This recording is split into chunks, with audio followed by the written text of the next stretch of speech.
Alright mate, I was talking to this woman and she said you'd stolen her dragons, so she thought it was best to hire a Scottish guy to negotiate the release. Oh, you don't want to give the dragons back? Right. Well, if I was you, I'd hand over the lizards before I make what goes on at the Dreadfort look like a fucking yoga class. I walked in the shadow of death, left the fear. This is a journey through the halls of hell.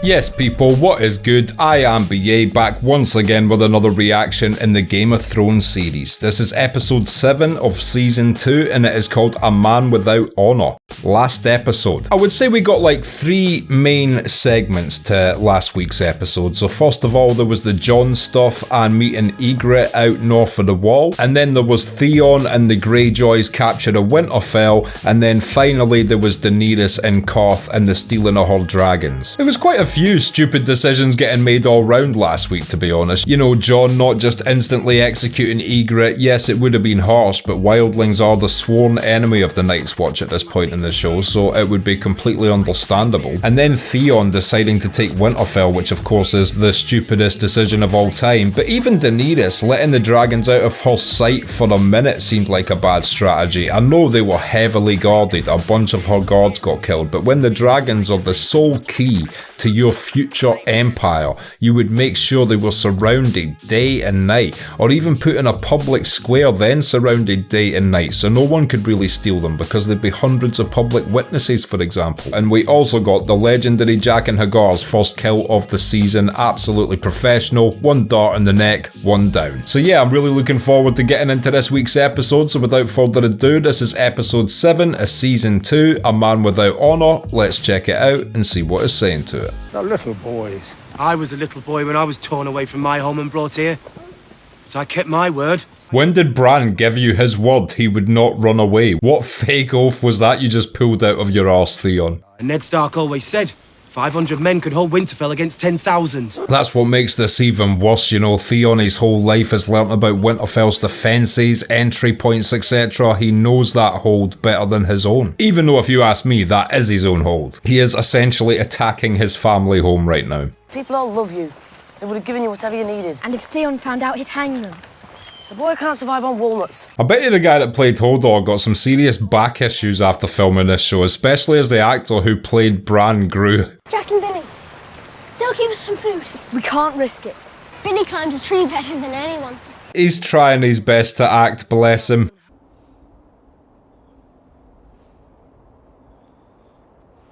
Of course he naturally slung his leg over in his sleep. It's what you do. I'm a man of the Night's Watch. You're a boy who's never been with a girl. I take it in wildling culture that is heavily frowned upon. I heard they get all swollen and bruised if you don't use them. Of course, maybe that's just what the lads say when they want me feeling sorry for them. Oh, shut up, Ygritte. You've fallen for that swollen and bruised thing many a night. With your hands, then. No wonder you're all so miserable. I mean, he doesn't like hearing it, and she's no rocket scientist, but she's probably gotten to the bottom of why they're all glum bastards within about 3 seconds. They're not your lands. We've been here the whole time. You lot came along and just put up a big wall and said it was yours. Oh, this is hitting too close to home right now. My ancestors lived here, same as yours. So why are you fighting us? Yeah, she makes a good point. They're all from the exact same region and the only thing separating them is some weird wall that someone decided to put at some point in the ground many moons ago. Don't get me wrong, it was for a reason. Obviously the Night King, but you know, more to keep them dirty wildlings out, am I right? This is no common assassin. We hanged 20 men last night. I don't care if you hanged 100. That is one of the repercussions of that assassination we don't really see. 20 people died so Arya would not be found out. That is kinda fucked up. I want them dead. Every one. Killing them isn't the problem. It's finding them. The Mountain really was a jarring recasting, wasn't it? I mean, I do think they cast the better dude getting the power lifter in the later seasons, but at least this one was allowed to say a few lines. I suppose you've been underfed your whole life. I ate it up. I just don't grow. That was absolutely amazing line delivery there. 1 million men would have been repelled, but an attack from the air With dragon fire. What a fucked up way to go, but yeah, dragons are just a next level weapon. I don't think you could really build a place that was dragon proof, really. She had a Valyrian steel sword she called Dark Sister. She's a heroine of yours, I take it. Are most girls more interested in the pretty maidens from the songs? Again, all the foreshadowing in the world that Arya was always written as the true hero of this story. This is all heroes' origin stories right now. Of course, she looks up to other heroines throughout history. Can't say I've ever met a literate stonemason. Have you met many stonemasons, my lord? Careful now, girl.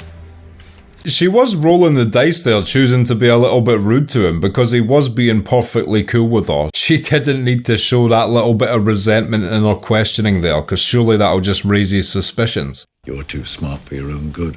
Has anyone told you that?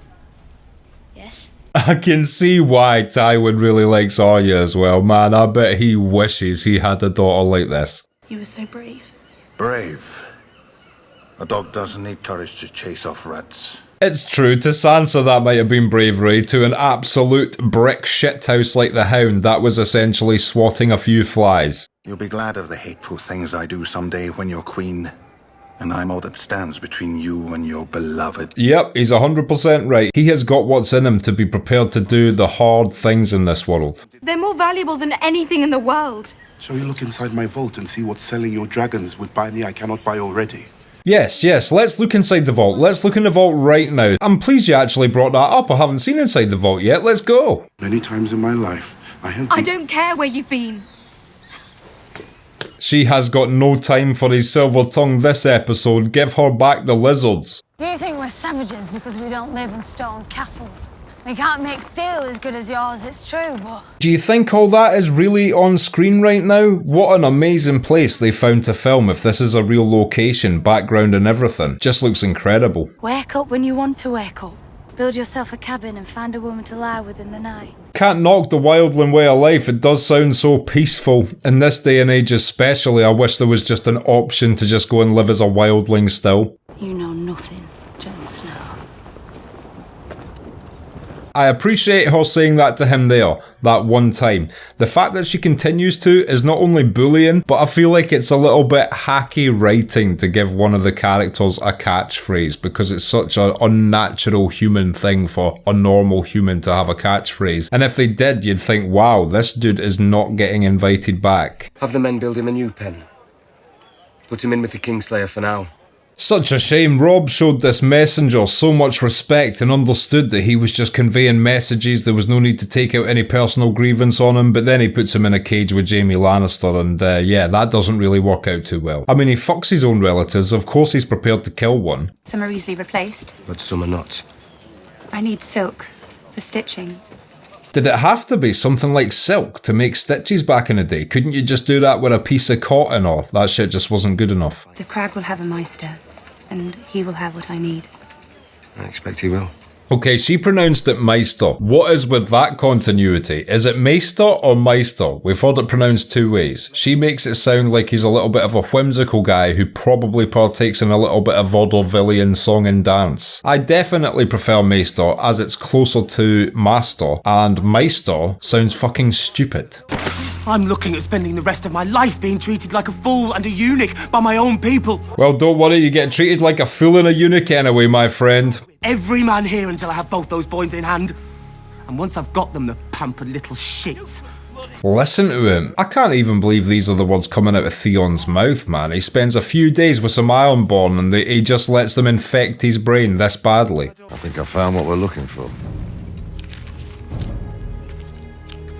I do not know how a nutshell is indicative of the escapee. What if the guy that looks after the horses likes the occasional monkey nut? He came back. As soon as I heard. Do you know anything? It would have been so different if Jorah had been here for that attack. There's no way he'd have let the dragons get taken. She died for me and I couldn't protect her.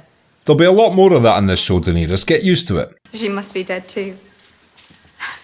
Fucking hell, this is an uplifting conversation. And what of the people that guarded the door, Daenerys? Dead. And what about the boatman? Dead. The man that carried our apples? Dead. The Targaryens. I only knew one, my brother, and he would have let 1,000 men rape me if it had got him the crown.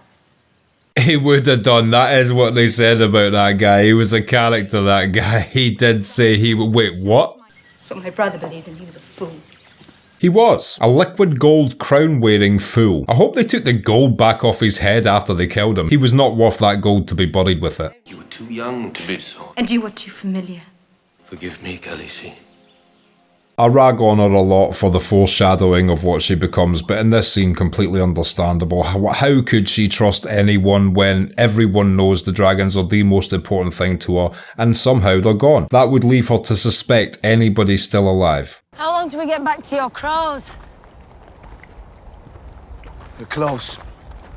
A day? Of course these actors fell in love and got married. It's like, okay, scene 1, she's gonna be giving you a lap dance, and for a couple months after that, you guys are just gonna get to holiday to Iceland, enjoy. I mean, fucking hell, it's like a cosplay honeymoon. Now I can never marry a perfumed lord. What will my poor savage father say?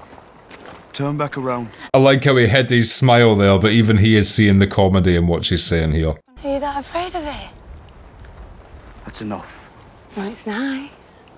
She's not lying, can confirm. Alright. God's your doll. That's one way of looking at it, but Jon is still making the smart choice, because if you were Jon, you'd be like, no, she's just gonna cut your throat. She's just going to cut your throat. Do not do it.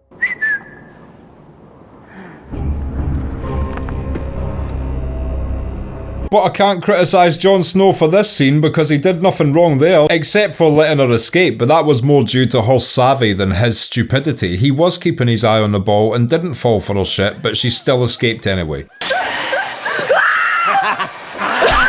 Poor Sansa. Such horrible shit for someone of that age to live through, you know. Oh no, and that's even worse, because that'll mean they're gonna try and impregnate her with Joffrey's fucking Satan seed. If the Queen sees, I can have Joffrey's children now. Help me flip it over. Fucking hell, it's horrible.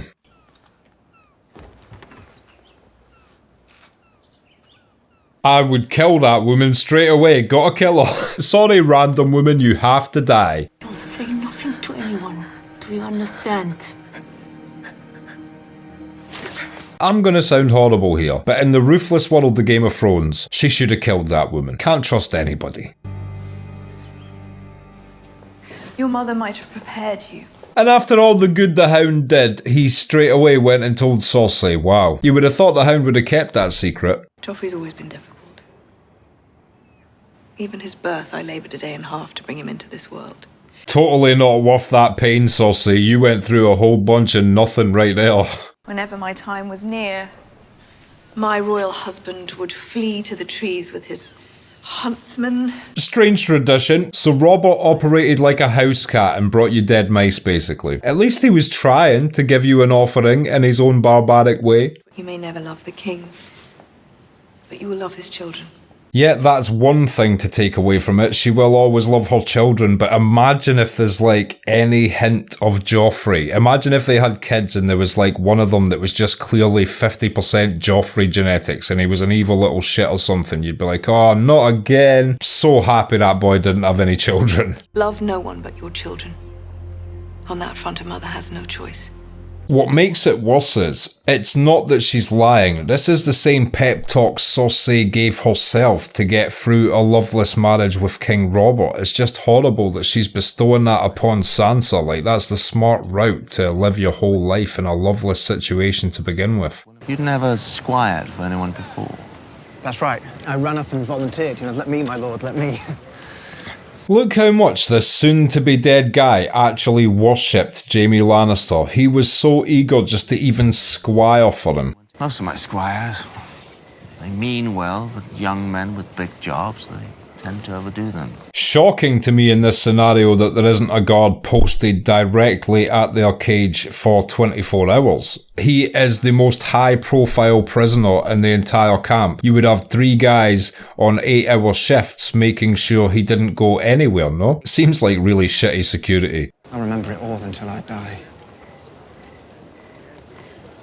That was the best day of my life. This guy gets hardly any screen time, and I feel so fucking bad for this dude on second and third watches. He was a brave messenger that had to walk into Robb Stark's camp to begin with just to relay a message from the other side, and then on top of that, he gets shacked up with a one dude who will kill his own followers for a chance to escape. I also had to replace someone Squire on short notice. Which night was it? Barristan Selmy. As far as Squire pressure goes, I think I would feel the most pressure having to Squire for Sir Barristan Selmy. I couldn't imagine being able to fight like that. Not back then. I wish we'd have got a prequel show showing us Sir Barristan Selmy at the height of his powers. Even like a 6-part miniseries or something. Dreaming for as long as you can remember and finding out that the dream is more real than your life. Doesn't really happen for many of us in life, but it must actually be insane for those people out there who have experienced, you know, hype or myth and then seen the real thing, and the real thing actually superseding the hype and myth and being like, no, it is actually this incredible. This is how good X is at, you know, this. I'm not well suited for imprisonment. Some men are. Ned Stark. I imagine he made an excellent prisoner. To be fair, you're doing the exact same thing Ned Stark did when he was in prison, which is sitting on your ass moping, which is, you know, all you can really do when you're in prison.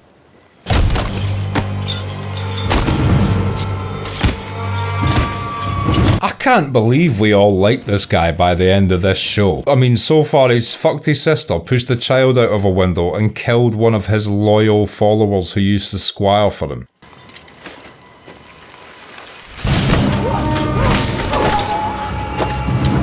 And the shittest god of all known time award goes to this guy. He should never have been able to escape in a million years. I cannot believe they let him escape like that. I didn't come here for lessons. No, you came for the dragons. Hello, plot device. I believe this is the last time we're ever going to see. I like your mask still though. It should have been reused again. You could have came back at the Battle of Winterfell and just been like, check out the mask, White Walker bitches, and then went away. So, I don't know. Never mind. You love her. Some costume department guy is fucking heartbroken her plot went nowhere. The showrunners just walked in the room one day and were like, look guys, other red lady, don't really need her, we can kind of merge her character with the main red lady and she can just say all the witchy shit. And there was one guy at the back of the room like, oh, that mask I spent 300 hours finally crafting and putting together so it perfectly fit that actress's head, isn't needed anymore, yeah? Don't want to do nothing with that character, no? Maybe she could come back in the Battle of Winterfell and just be like, yo, check out the map. No? I don't know why I keep suggesting she show up at the Battle of Winterfell. That is a long journey for this poor masked lady. She must be reunited with her babies. I will help you, Khaleesi. I really like how the Scottish people are written as trustworthy in this show, you know? It really shows the deep-seated beliefs George R.R. Martin has on my kind. 3 dragons the size of cats and an alliance with a charlatan do not make you a king. I can understand why the rest of this table believed they had the high ground in this scene. Taika Waititi isn't looking happy.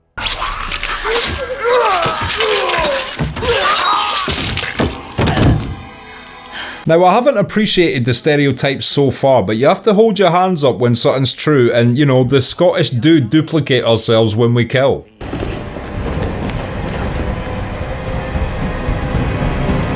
Seriously, I'm watching you, George. I'm watching all the Scottish actors you cast. So far, we've had weird fucking wine-lipped, pale, dark-eyed, lying, duplicate, assassin, magician, dragon thief guy, and also that one dude in the Ironborn who Theon Greyjoy knocked down with a single punch. I mean, Jesus Christ, at least let us keep our physical prowess, you fucking dick. I don't know what a Scotsman did to you in your past, George, but if I ever see you, I'm gonna shit in your little captain hat.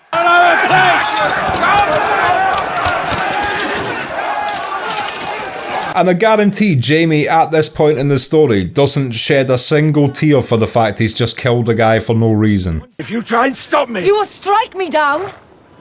Have you forgotten me, sir?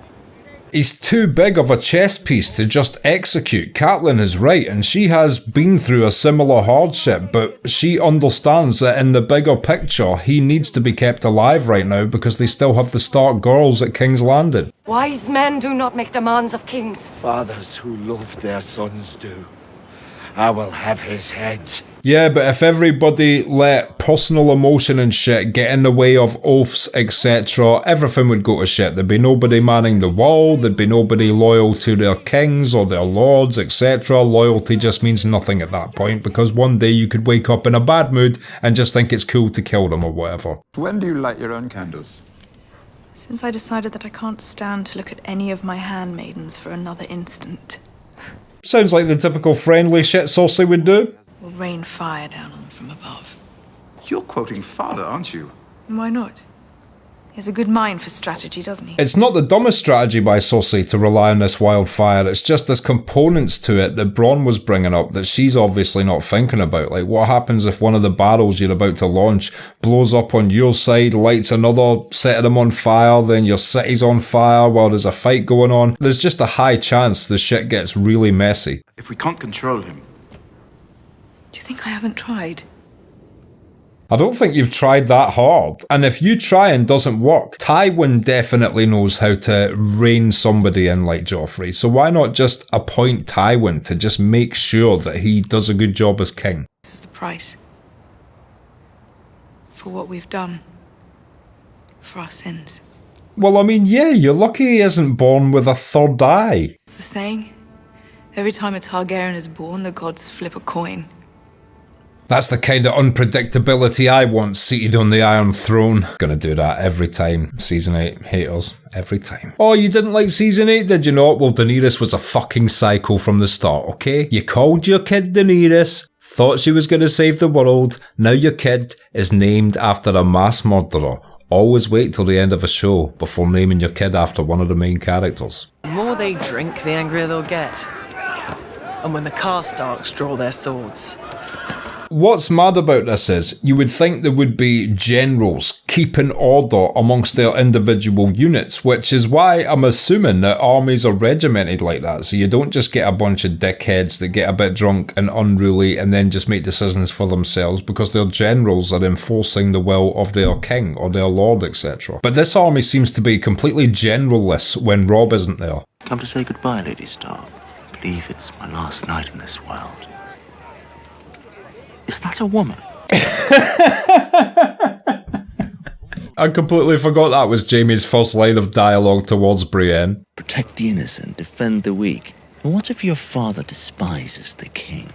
What if the king massacres the innocent? Yeah, see, he does make such a good point in this scene. It's so conflicted when there's so many things you have to keep loyalty and honour to, and when one of them does something bad, do you just follow them into the fire? Like, that's the problem with having loyalty towards any sort of ruler. Look at Hitler. If everybody in the army, when Hitler stood up on the podium, just went, yeah, no, we're not doing that, you know, he wouldn't have been able to do it. But they all just blindly and loyally followed him. I've never been with any woman but Cersei. So in my own way, I have more honour than poor old dead Ned. Imagine trying to get the moral high ground by mentioning you've only fucked your sister. The Honourable Lord Eddard Stark fucked another woman. Harsh but true, but obviously only in their eyes. Ned didn't actually do that.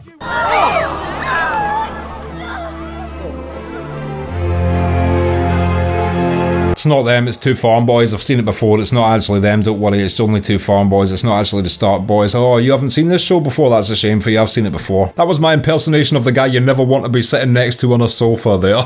Okay, and that was episode 7 of season 2 of Game of Thrones, A Man of Honor. And I will be back in just a minute with my thoughts on that. So, A Man of Honor, what did I think of that? All joking about the Scottish aside, you do have to sympathise with Daenerys right now, because in her mind, she doesn't know who to trust anymore. Many of the people who she did trust are now dead, and it's just kind of her, Jorah, Zaro Zoan Doxus, this new guy who is claiming he will help her, but she's only known him for a couple weeks at most. Her dragons are nowhere to be seen, and then we've just seen the entire council who allowed her into the city and ruled the city up to that point get killed in front of her by the Scottish wizard guy who just duplicated himself. So yeah, Zaro Zoan Doxus and the Scottish guy are in cahoots and they have control of the dragons, but poor Daenerys, she's like, it's just her and Jorah essentially. So yeah, thank God Jorah is at least a loyal and capable guy, otherwise it'd just be her by herself right now. And seriously, it is shocking how we end up liking some of these characters. That was again just the cold-heartedest shit of all time that Jaime just did to that guy who'd squired for him once and was a loyal Lannister guy, showed his bravery previously by delivering messages back and forth even though he knew that he would be taken captive when he returned with the message. And none of that loyalty or anything meant a thing to Jaime as long as he could use his life as a method to escape momentarily. He's completely willing to do something like that, but yeah, we still end up liking this dude. I cannot believe it. And it was in vain because he was instantly recaptured and all it actually changed was now all the soldiers want to kill him. And the one issue I have with that scene is what I was saying during it. It's like, he is literally one of the direct Lannister family. There would be 20 guards watching his cell. There would be no one sharing a cell with him. You know, just from the inception of that scene, it had to be shitty guarding for that scene to work. So I feel like they did Rob's guards a disservice in that scene, just in order for that scene to work correctly on screen. But if I was in charge of that prisoner, nobody would be able to say anything in that cell without me hearing it. He wouldn't be sharing a cell with anyone. You know, there would just be no potential for that scene to work the way it did, and I feel like any smart person with a high profile prisoner like that would have done the same thing. And the reveal at the end, I'm trying to think back as to what I thought when I first watched it, and I think that as soon as I saw the bodies, I still didn't believe that he'd caught Bran, because it spent a lot of the episodes showing Theon's frustration in not finding Bran, and yes, it did also show that guy finding the nutshells, which meant that they were on the trail, but the fact that we didn't see an on-screen death and then instantly 2 charred corpses beyond recognition,